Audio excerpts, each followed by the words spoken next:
Hi, my name is Julia, and today we will be discussing the British Corn Laws.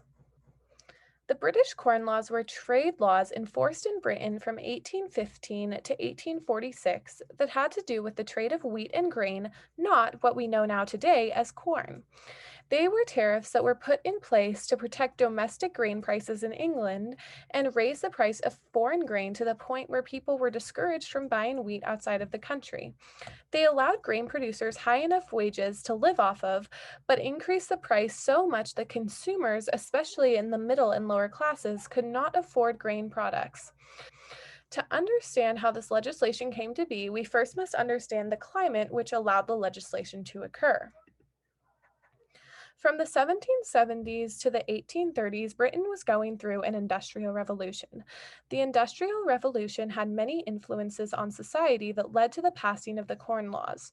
For starters, the Industrial Revolution caused a huge growth in population. The population increase created a new demand for grain products that farmers could not keep up with. With a large demand and not enough supply, the price of grain rose substantially. With a growing population, the new factories and industries setting up in urban centers, there was also an emergence of a new middle class. This class was made up of factory owners, also known as the bourgeoisie, and factory workers, who were referred to as the proletariat class. Another contribution of the Industrial Revolution were the technologies that increased the availability of trade. Steam engines and trains allowed for products to be traded cheaper and faster than ever before. This gave consumers more options and therefore cheaper prices and allowed for people to specialize in particular skills and have a higher quality of life. One of the last major shifts that was brought about by the Industrial Revolution is the shift in land ownership. Landowners wanted to increase their profits, and new technologies developed during the 17th century agricultural revolution allowed them to farm bigger plots of land than ever before. This led to the larger, richer landowners pushing smaller farmers off their land and centralizing the power that the landowners possess. Although the Industrial Revolution created a climate where the Corn Laws were able to pass, the most direct contributor was the Napoleonic Wars. The Napoleonic Wars happened from 1803 to 1815 and were a series of wars between Napoleonic France and the rest of Europe, where Napoleon sought to expand his influence. During the wars, France did not have enough resources to invade Britain because Napoleon's navy was not strong enough and the British were protected by the English Channel. So instead, Napoleon resorted to economic warfare, where he placed a trade embargo on Britain, and France and its allies were not allowed to trade with Britain in hopes of weakening their economy. This became known as the Continental System. The landowners in Britain benefited from this embargo because it meant that there was an even smaller supply of grain entering the market, meaning that prices would become even higher.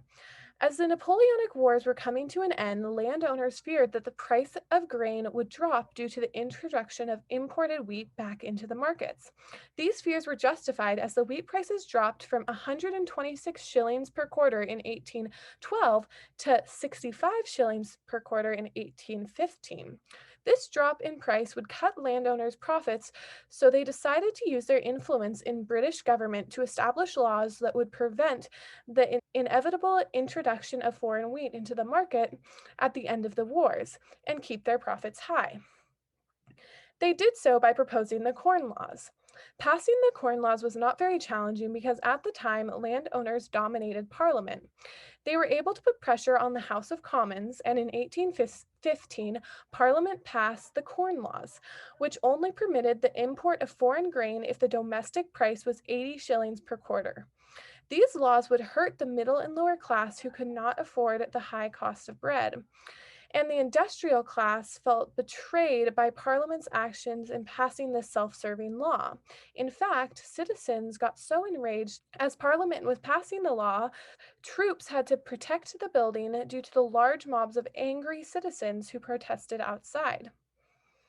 The enraged protesters had a different idea about how government should function. Throughout the 19th century, there was a spread of new ideologies, one of which being liberalism. Liberals valued individual freedoms and wanted a more limited government.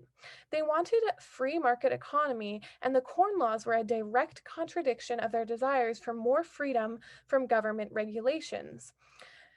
This economic structure is called laissez faire economics or hands off economics. These ideals and the support for them are what people rallied around while trying to abolish the laws. Some of the people who rallied around the belief of free trade were the Anti Corn Law League.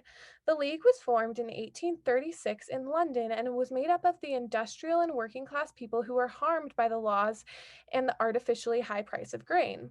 By 1838, they were nationwide. The group was comprised of radicals who wanted to have access to cheaper food, and liberals who were mostly factory owners and wanted to pay their workers less and still have it be a livable wage. The organization used grassroots mobilization methods like pamphlets, newspaper articles, and town hall meetings to rally people in favor of free trade and the abolishment of the Corn Laws. While the group was bringing awareness to the need for lower food prices, so was Ireland.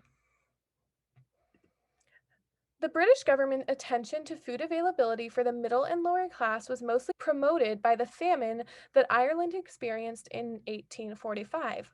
Ireland had become a part of Britain in 1801, but their needs went mostly neglected by the British Parliament.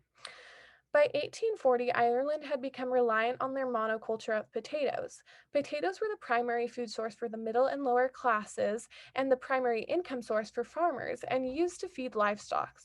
All these needs went unmet when blight struck in 1845. Blight is a fungus that is caused by the weather and spreads by insects, which spoiled about half of the potato harvest in all of Ireland.